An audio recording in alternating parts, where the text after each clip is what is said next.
Okay guys, welcome back. This is our lecture on the introduction to the development of the nervous system and the function of the nervous system and the general anatomy. So let me get the highlighter on so we can look at some of these points. So really we just want to have a look at the general outline of the nervous system. The nervous system is an incredibly complex part of anatomy, physiology, and it's something that we're going to have to keep coming back to really understand. So we're just going to have an introduction just to kind of introduce you to the topic, and then we're going to really go down deep to look at the nervous system as we go through. So we'll start off with the embryology, and we'll look at how the nervous system actually starts to form. So the nervous system, including the spinal cord, the brain and the peripheral nerves, is derived from ectoderm. So remember we started to talk about mesoderm, endoderm and ectoderm and the differentiate of the tissue types. So this, the important thing to remember is it is derived from the ectoderm. The primordial structure which gives rise to the nervous system, or neural ectoderm, appears very early in development, around the first day. So very important to remember this starts very early on in the developmental period. It develops from the ectoderm in the dorso-median region of the embryo, above the mesoderm and cephalic to Henson's node. So we'll start to learn about this as we go through our embryology in more detail.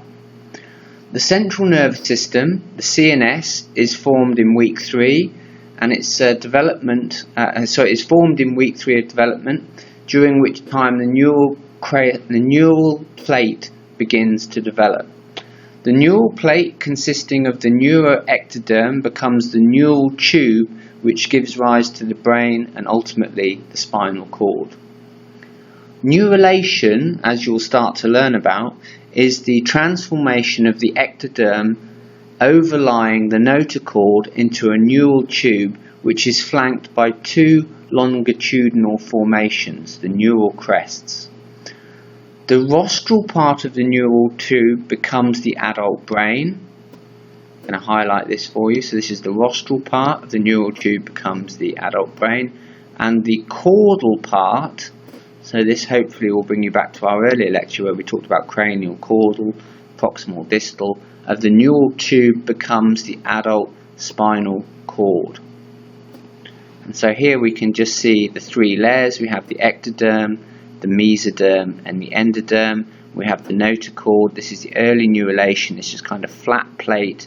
Then as we start to go through the periods of weeks, we start to see the movement and cranial caudal folding and ultimate formation of these areas. The peripheral nervous system, also known as the PNS, peripheral nervous system, is derived from 3 sources. So we have 3 sources that we need to be aware of. We have neural crest cells, neural tube, and the mesoderm. So we have the neural tube, which gives rise to all preganglionic autonomic nerves, sympathetic and parasympathetic, and all nerves, motor neurons and motor neurons that innervate skeletal muscle. The mesoderm, which gives rise to the dura mater and the connective tissue investment of the peripheral nerve fibers, endoneurium, perineurium and epineurium. So it's really important that we remember the derivative parts. These are the kinds of things that you get asked about in your basic sciences quizzes. So the neural crest cells differentiate from cells located along the lateral border of the neural plate, and this is mediated by something called BMP4, which we'll start to talk about as we progress further into our course, and BMP7. Neural crest cells undergo a prolific migration throughout the embryo, both the cranial region and trunk region, and ultimately they differentiate into a wide array of adult cells and structures, because ultimately they have to be able to innervate the entirety of the body. So here in this schematic we can see the cranial end and the trunk end, the dorsal and the ventral, the neural tube. We can see the neurons and the glia of the cranial ganglia and the trunk with the pigment cells, and we can see this separation of these different tissue types and cell types. Cranial neural crest cells differentiate into the following adult cells and structures. We have pharyngeal arch, skeletal and connective tissue components, bones of the neurocranium, pier and arachnoid, parafollicular cells of the thyroid, aorticopulmonary septum, odontoblast, the dentin of the teeth, sensory ganglia of the cranial nerves, ciliary, pericopalatine, submandibular and otic parasympathetic ganglia. These are all parts that are derived from the cranial neural crest cells.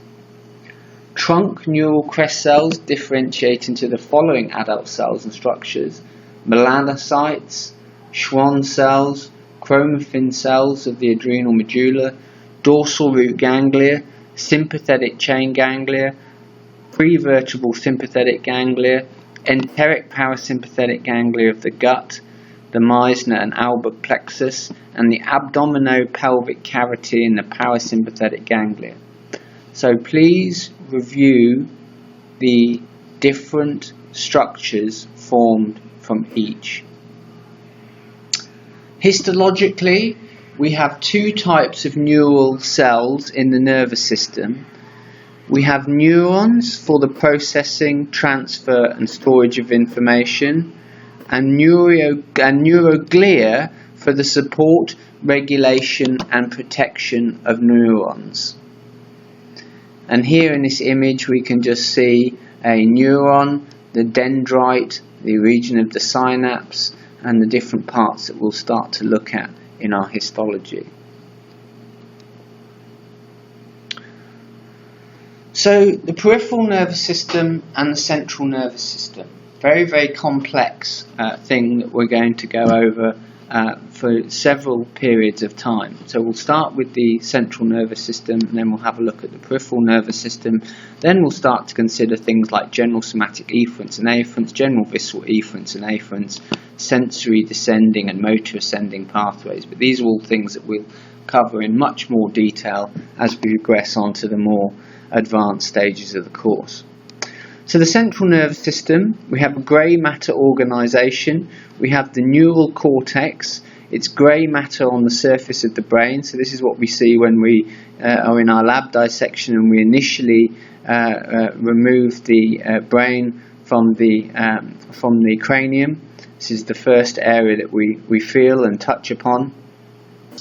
So we have the grey matter on the surface of the brain. We have the centres, the collections of the neuron cell bodies in each of the CNS. Each centre has a specific processing function, so we're going to learn about these different centres. We have the nuclei, which are collections of neuron cell bodies in the interior of the CNS, on the deep inner aspect of the brain. And we have the higher centres, which are the most complex centres in the brain. The white matter organisation, we have columns, which are several tracts that form an anatomically distinct mass, and we have the tracts themselves, which are bundles of the central nervous system axons that share a common origin, destination and function. Now this all has to lead to, from the central nervous system to the peripheral nervous system, and this is done so via grey and white matter. The grey matter, we have the ganglia, which are collections of neuron cell bodies in the peripheral nervous system. And the white matter is the nerve bundles of axons in the peripheral nervous system. And this will make more sense as we progress through. We have pathways, we have columns and tracts that connect the brain to other organs and systems in the body. We have to have a sensory pathway and a motor pathway. What do I mean by this? Well, if, for instance, you burn your hand or you touch something hot, you have a sensory ascending pathway that sends that information up to the various parts of the brain that interprets that signal, that comes back down via the descending pathway that says, via the somatic system, remove the hand from the flame. So if any part of the pathway is disrupted, functionality can't occur. So for instance, if there's a problem with the ascending pathway, the patient might not feel the stimulus of the burning pain, therefore would leave the affected limb on the hot plate or the fire without realizing that they had hurt themselves or were hurting themselves. And there are several conditions that cause this. The motor deficit, as we see with motor diseases that affect the motor system, the descending pathway can be affected. So although the pain can be experienced, the actual movement can't be achieved. So anatomical divisions of the nervous system. We have the central nervous system, which consists of the brain and the spinal cord, as we have started to discuss in a previous video. The peripheral nervous system, or the PNS, is all of the neural tissue outside of the CNS. We have an afferent division, which is the sensory input, and an efferent division, which is the motor input. So remember, sensory, afferent, because it's an affect. The motor is an E, it's an engine driving the movement. I'll just put E-N-G. Engine. Efferent. Afferent, affect, sensory, efferent, motor. And we have different types of afferents and efferents. We have somatic afferents and efferents and visceral afferents and efferents. And we'll start to learn about this as we progress through. Throughout the central nervous system and the peripheral nervous system, we have divisions of nerves depending on what part of the body they're going to supply. So within the cervical region we have cervical nerves, within the thoracic region we have thoracic nerves, within the lumbar region we have lumbar nerves, and within the sacral region we have sacral nerves, and in the coccygeal region we have coccygeal nerve. So very important, as we progress through our course, we will start to learn about these different regions and how different nerves are innervated at different levels and how pathologies can affect different parts. Divisions of the peripheral nervous system. The somatic nervous system, the nerves that convey messages from the sense organs to the CNS and from the CNS to the muscle glands. The autonomic nervous system, a set of neurons that control the heart, the intestines and the other organs. And of course we can take that back to one of our earlier lectures when we started to look about different types of muscle tissue. So this schematic here really just shows you an example of what I showed you here with a signal transduction. So we have the central nervous system, which consists of the brain and the spinal cord. We have the information processing centers, send motor commands with efferent division. You can have a somatic, which is going to go to the musculoskeletal system, and an autonomic, which is driven by the parasympathetic and the sympathetic division, which then goes off to smooth muscle, cardiac muscle, glands and adipose tissue. So this comes back to our tissue types. The receptors that feed into the central nervous system from the peripheral nervous system, you have somatic sensory receptors, which are motor outside the world and our position in it, and visceral sensory receptors, which monitor internal conditions and the status of other organs and systems. And this leads ultimately into the sensory information within the efferent division.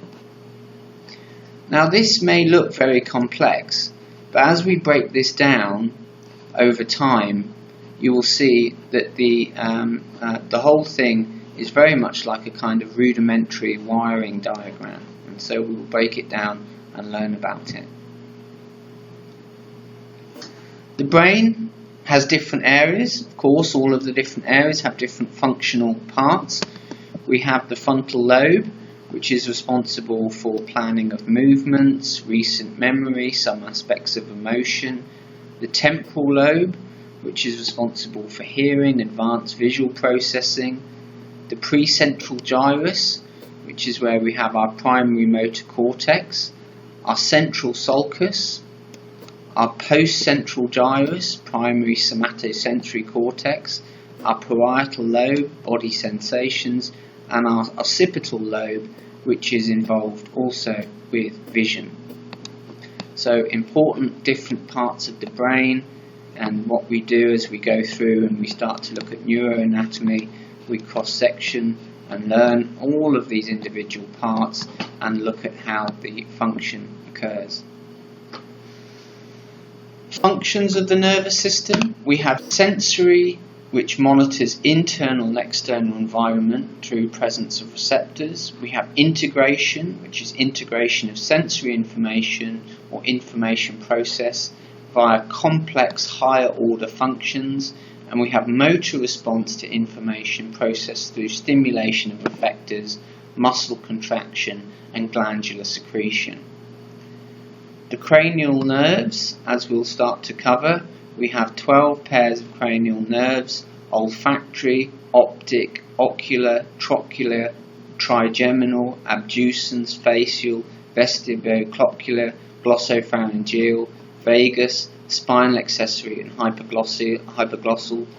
As we progress through the course, we will learn about the function of all of these nerves and where they're located within the brain. The spinal cord, it is the vital link between the brain and the body, and from the body to the brain. The spinal cord extends from the foramen magnum, where it's continuous with the medulla, to the level of the first or second lumbar vertebra. From the spinal cord, we have important plexuses. We have the cervical plexus from C1 to C5, the brachial plexus from C5 to T1, we have the lumbar plexus from L1 to L4, and we have the sacral plexus. Now the plexus are responsible for taking the nerves from the central nervous system to the peripheral nervous system, and then ultimately relating this to the limbs. So for instance, in the case of the brachial plexus, the nerves will then go to innervate the upper limb, the region of the upper limb and the hand and the rest of the body. In the case of the lumbosacral plexus, we will see these plexus that will then go down to innervate the lower limb. The anatomy of the spinal cord, if we take a cross-section through, as we will start to do so in our histology, we can see a cross-section through the spinal cord. We can see the different parts. We have the white matter, the grey, anterior grey horn, posterior grey horn, the posterior root entry zone. We have the denticular ligament and the dual root sleeve, which ultimately covers over our anterior and posterior root, which we'll start to look at.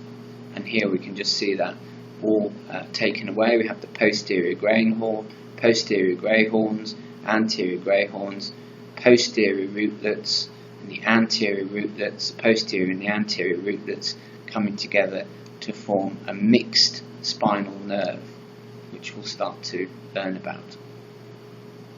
Dermatomes I'm going to cover with you a little bit later on, and I'm going to go through nerve anatomy and physiology as we get through into the more advanced parts. So this image, completely the same way as we talked about earlier. This just shows a schematic of how a somatic sensory input and general somatic motor output is achieved. So for instance, as I mentioned, if you touch something hot, you send a sensory input up to the various region that says, okay, you need to remove that, and this is somatic, and this comes under the principles of general somatic efferents and afferents, as opposed to the heart, which is controlled by the visceral efferent and afferent, sympathetic and parasympathetic fibers, because we don't need to think about our heart beating, it does it automatically. The somatic nervous system, CNS, somatic nervous system composed of somatic parts of the CNS and PNS provides sensory and motor innervation to all parts of the body. The autonomic nervous system, or the ANS, is classically described as the visceral nervous system or visceral motor system. The somatic nervous system, somatic senses pain, thermal, tactile and proprioceptive sensations. Somatic motor neurons, skeletal muscle. They're usually voluntary. We have motor units and they're controlled by acetylcholine. And so as we get into our more advanced parts of the course, we'll start to look at some of the neurotransmitters. The autonomic nervous system, the autonomic sensory chemoreceptors, mechanico-stretch receptors. We have the motor neurons which regulate visceral activities and can function independently of the autonomic nervous system. We have preganglionic and postganglionic neurons, and these are controlled by acetylcholine or norepinephrine. And as I say, we will start to cover this as we progress further. So here we can just look at the anatomy and look at the difference between an autonomic motor neuron and a somatic motor neuron. So here we have a somatic, remember MSK, somatic, effector, skeletal muscle, the result is contraction. We have the somatic motor neuron, acetylcholine controlling the effector group muscle, as opposed to the autonomic, where we have the preganglionic neuron, which is myelinated, and we'll start to learn about the importance of this. We have the autonomic ganglion, postganglionic neuron, and the acetylcholine and the norepinephrine, which is going to produce the cardiac muscle, effectors, smooth muscle, and the glands. So in the case of the smooth muscle, contraction or relaxation with the cardiac muscle via the sympathetic and the parasympathetic, we're going to have an increased or decreased rate of force and contraction of the heart. And with the glands, we're going to have an increased or decrease in secretions.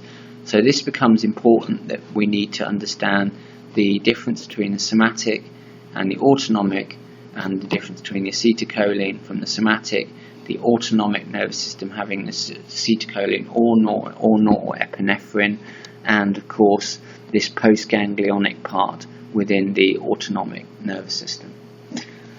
The autonomic nervous system, the efferent nerve fibres and ganglion of the ANS are organised into two systems or divisions. These are called the sympathetic thoracolumbar divisions and the parasympathetic craniosacral division.